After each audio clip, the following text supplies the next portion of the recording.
Ever wondered why some people have that magnetic presence when they speak?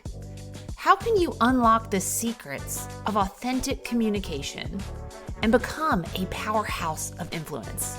Well, buckle up because today we've got Leslie Gordon in the studio and she's here to spill the tea on all things language, authenticity, and powerful communication. But before we unravel Leslie's wisdom, let me hit you with some thought-provoking questions. Do you struggle to convey your thoughts with impact? Are you wondering how to break free from the chains of self-doubt when it comes to high-stakes conversations? Or are you curious about the dance between authenticity and influence? Well, my friends, buckle up because you are listening to the podcast From Now to Next, the podcast that empowers women to get seen, get heard, and get promoted. I'm your host, Erica Rooney, and I've made it my mission to help you break free from the sticky floors, those limiting beliefs and toxic behaviors to bust through the glass ceiling.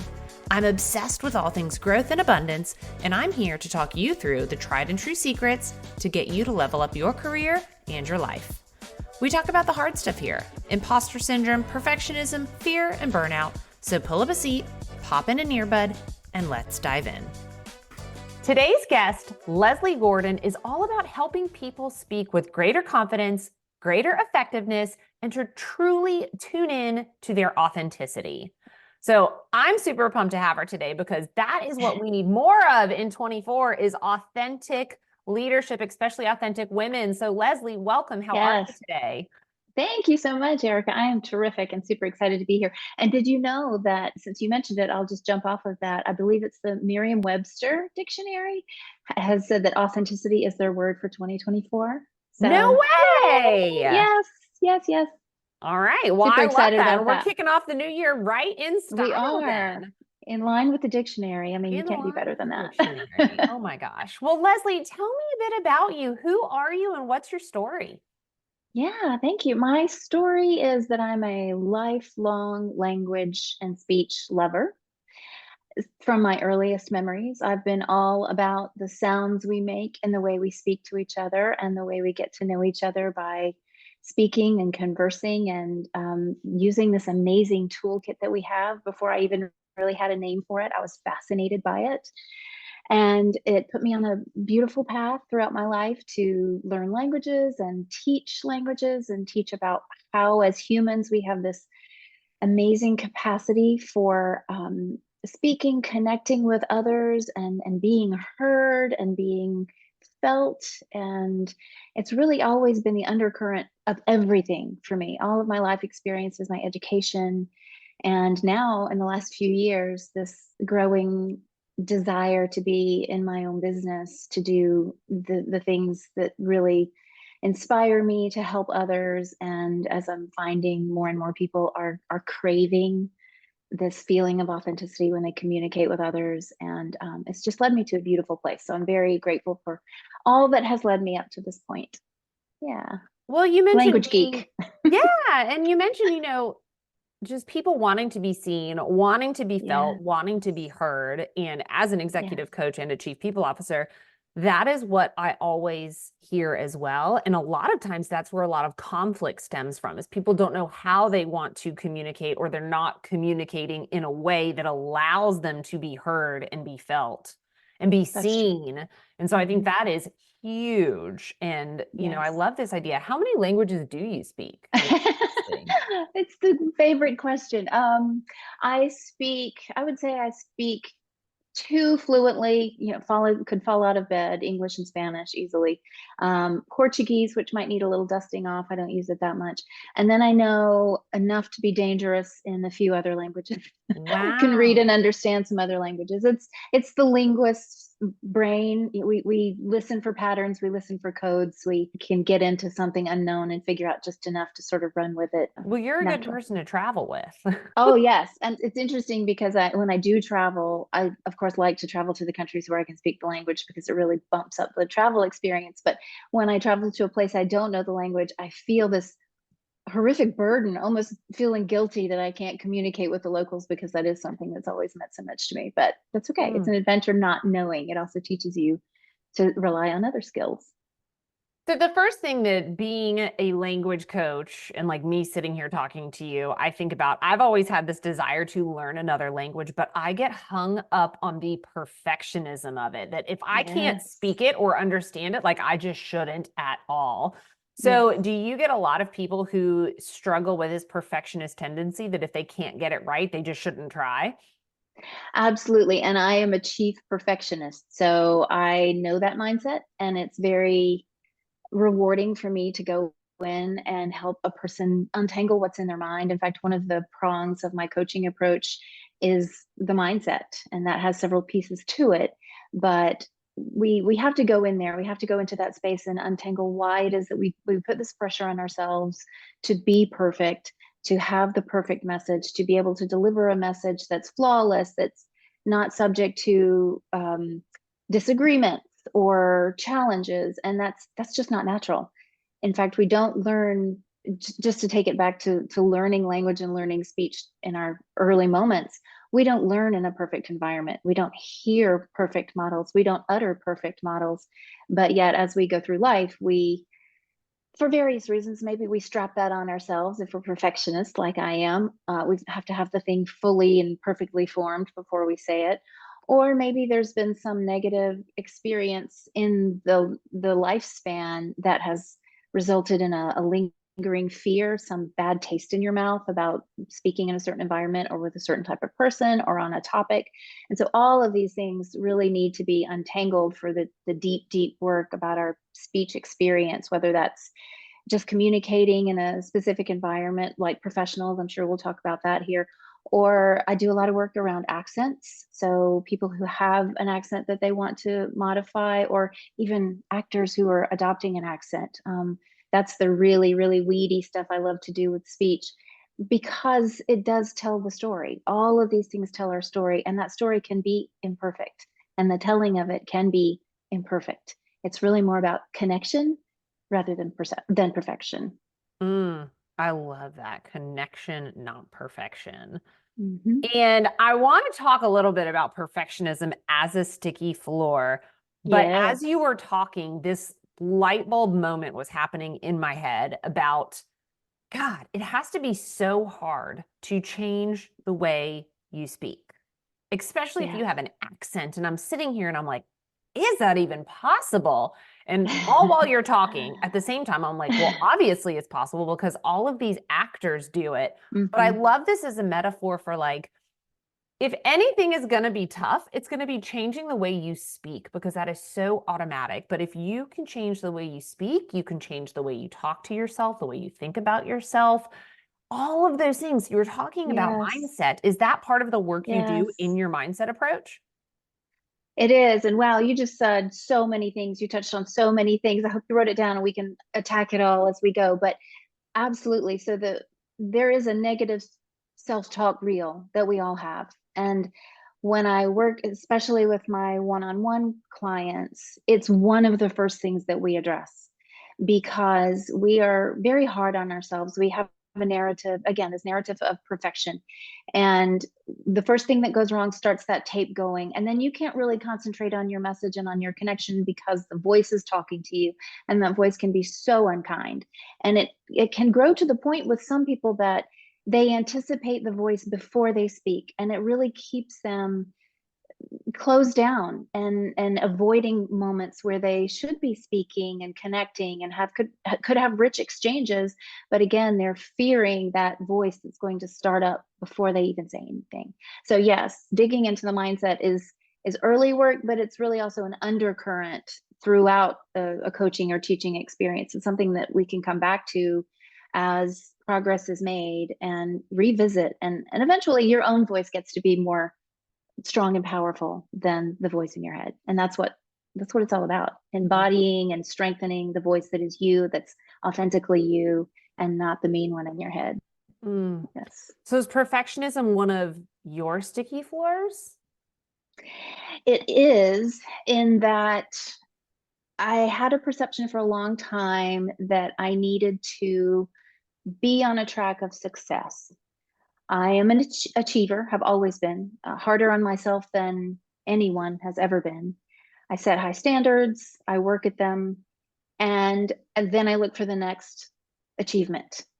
And my career was that for me. So I pursued education for a long time. I got my doctorate in linguistics, went straight into an academic career. And there was a part of me that, even though I was achieving success in getting that degree and getting the right positions and getting promoted and getting great opportunities, that that still small voice that is kind to us was telling me, you still haven't found the thing. This is great, but it's not completely you. But then the voice of success was saying, oh, but this is, everyone's looking at you and think you're doing so well. Why would you leave this? There's a promotion ahead there. You're working with great people. This is a prestigious place to be. You've got publications. It's the success speak that was really leading me along more than my heart and more than my gifts and talents were. And so it's kind of odd to think that success was my sticky floor, but it was the notion that this looks perfect. May not feel it, but this Mhm. looks perfect. And I'm a pleaser. I'm a firstborn. I'm an Enneagram 1.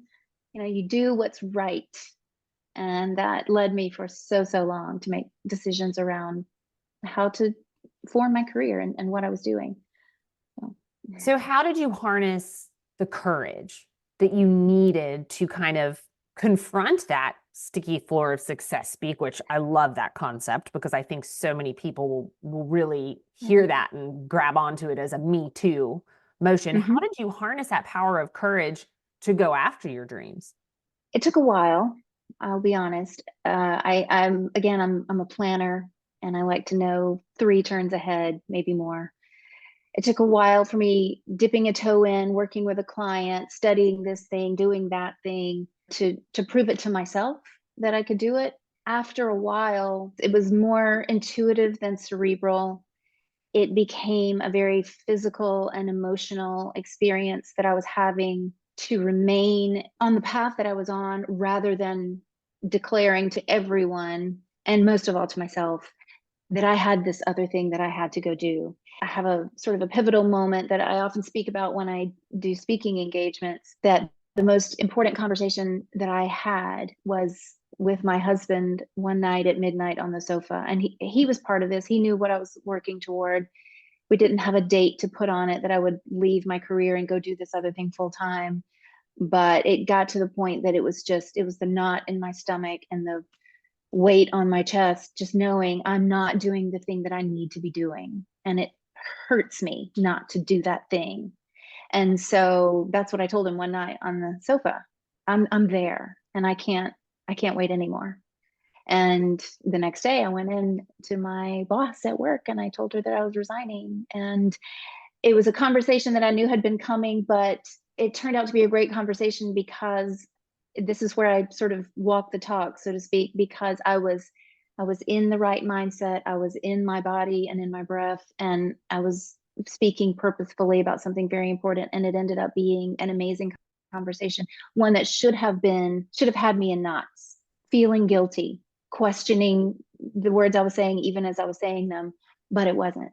And that's what I like to lead people to, that you too can have significant moments speaking about something important to you, and you don't have to dissolve into a ball of nerves and tears and nervous behaviors if you align these other things. That was as real as it could ever get for me. So Wow. I mean, that's a yeah, powerful story. I love it. But yeah, like, I'm sitting here with the anxiety for you, right? imagining you walking into this situation where you're going to Yes. resign and step into the unknown. But it leads me directly to my next question, which is all about these high stake conversations, because that Mm, was a high stake hmm. conversation. The conversation Yes. with your husband was a high stake conversation.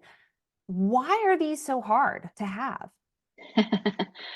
That's a great question. I think because we do, as humans, we do crave that connection and we crave peaceful encounters. Mm. We want others to be pleased with us, most of us. And of course, some of us have our moments that we don't care what others think. But I think by and large, we do want other people to think well of us. But at the same time, we know that we won't always have agreement, that people won't always be impressed, that people may be bothered by something that we have to say. We have this speech capacity because we developed it at a time in human history where whatever mechanisms we had pre-speech, we're not getting it done. We needed something to help us relay ourselves to others. So just the mere act of conveying your thoughts, your feelings, your experiences through speech is a very technical and high stakes act. And then you layer on top of that the good impressions you hope to create and the conflicts you want to avoid and all the other things. And it becomes a very complicated act. But I think that and what I try to do when I help people is to strip away and get it down to the basics. What is it that you're after in this moment, in this connection? What do you need to convey? And how do you feel about what you need to convey? Let's get there first. And then we look internally to what the body is doing, what the breath is doing. And then the very last thing that I work on is what we're doing with our speech, because that's really sort of the end of the chain. And so I think a lot of people start there. And very often, this is more than you ask, but people come to me wanting to work on speech, thinking we're going to work on what's coming out of the mouth, but we start somewhere else. No, And it's absolutely. pretty I would have amazing. said that. Absolutely, I would have said that if I were coming to you right now. Oh my gosh, it's amazing how complicated we can make Yes. these critical conversations. And so I want to ask you, how can we overcome maybe some of the insecurities that we feel when we are sharing our knowledge and sharing our expertise in these types of high stake discussions? Yes. I think that we have to be very clear on the why of any utterance. And that's just a general term for the thing you say. Be clear on what brings you to that moment, and the effect that you are hoping to create in the other person. If it's something that you are just passing along, or if it's a request you need to make, maybe you go in with the intention of disagreeing with someone, maybe causing disappointment, but being just aware of the why of that speaking moment is huge.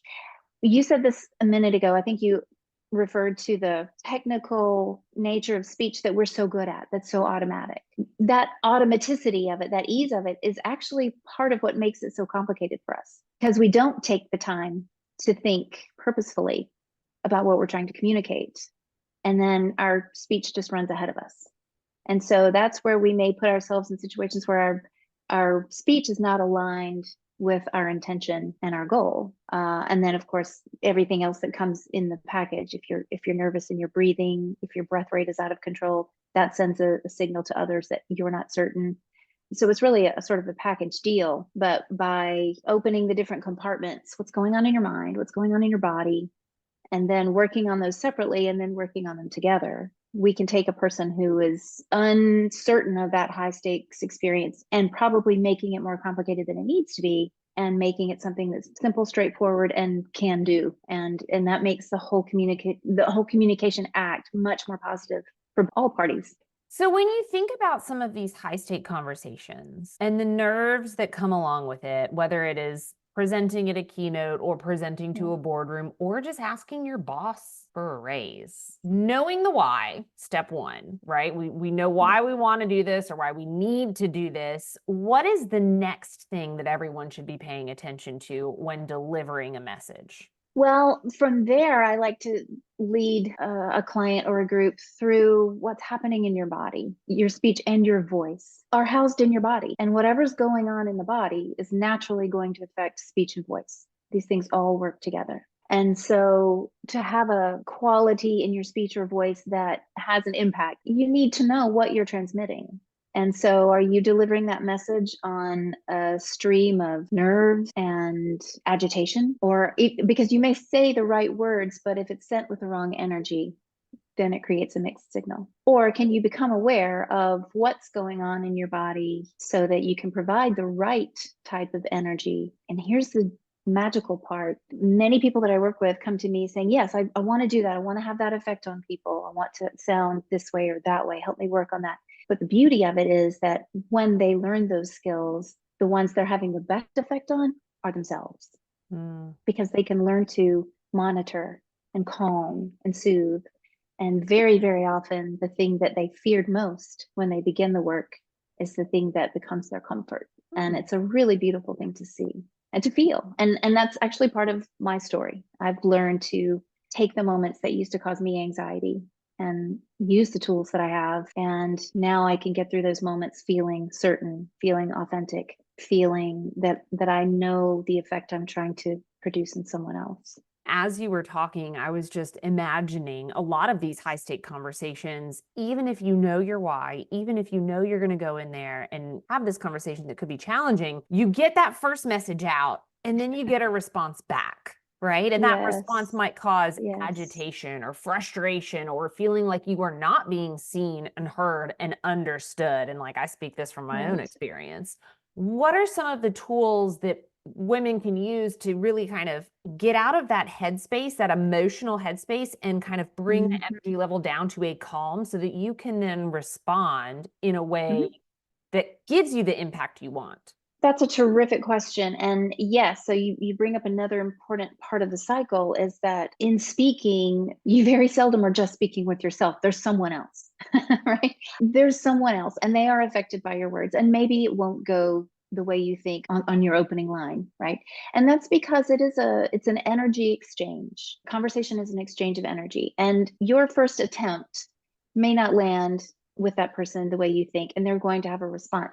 And this is where I like to compare this process to a dance. If you meet up with someone on the dance floor, you have your way and they have their way, and it's going to take you a little bit to find each other's rhythm, to stop stepping on toes. And the same can happen in a conversation. It's turn taking is a skill, but also the energy that each person brings, your level of presence in that moment. And that's also an issue of energy.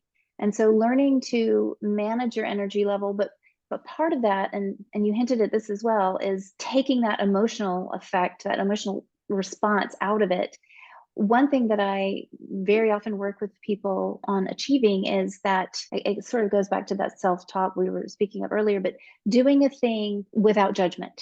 So do this thing and don't immediately judge yourself for it. And sometimes that means distilling it down to very simple acts. And sometimes in my coaching program, I give homework. So clients will leave a session and I give them one or two things to work on for the week. Sometimes that thing is say one sentence today, knowing why you say it and not judging yourself immediately after. Or sometimes it's just pick a moment in the day when you hear the judgment start to happen and stop. And these are bite-sized things, but they can quickly become, they're little sparks that can start a bonfire if you let them. And so we work a lot on judgment, self-judgment, judging others, including that moment when the conversation partner has a reaction you didn't anticipate. Maybe they're not aware of what they're doing. So before you judge harshly and have a nervous reaction, just take the emotion out for a moment and continue the dance. Yeah, these things get emotional quickly. No, I'm just thinking through all of these different scenarios I've had in my life,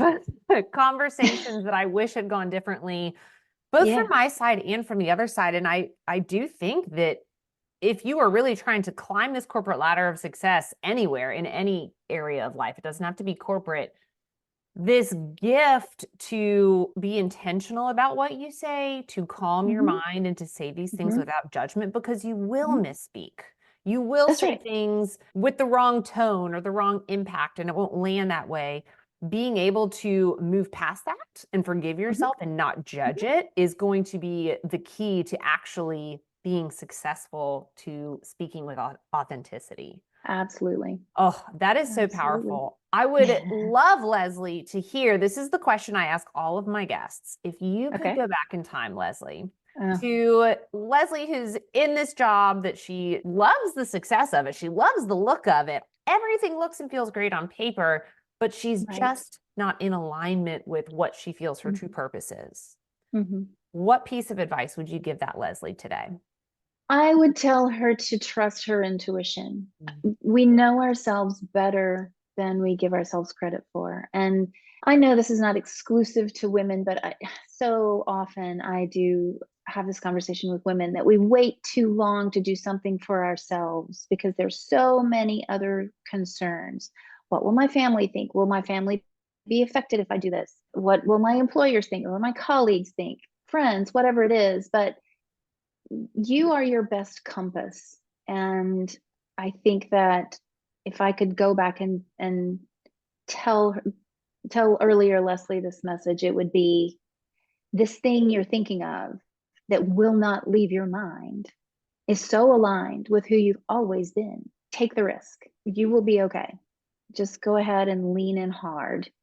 And it was a conversation with the risk taker, is what it was. And so I wish I told the risk taker to be quiet much sooner than I did. Oh, so powerful. Leslie, this has been amazing. I know Thank that you. in 2024, so many people are going to want to really hone in on their communication skills. How can people find you if they want to work with you? The easiest way is through my website, lesliegordonspeech.com. I'm also on Instagram, leslie.gordon.speech. So would love to hear from anyone who has questions. I am so grateful for your time this morning. Thank you. And that's a wrap, folks. Did Leslie's insights leave you pondering the profound connection between words and authenticity? I know it did for me. But my next question is, are you ready to unleash the power of your voice and redefine your approach to communication as we head into 2024? If you are nodding along, make sure that you hit that subscribe button for the podcast and share the love with your fellow communicators, because each conversation, it really is a canvas and you hold the paintbrush. How will you color your next dialogue with authenticity and impact? So as we bid adieu, please let these questions linger in your mind and stay tuned for our next episode. And until then, stop putting a ceiling on what is possible and start breaking through it.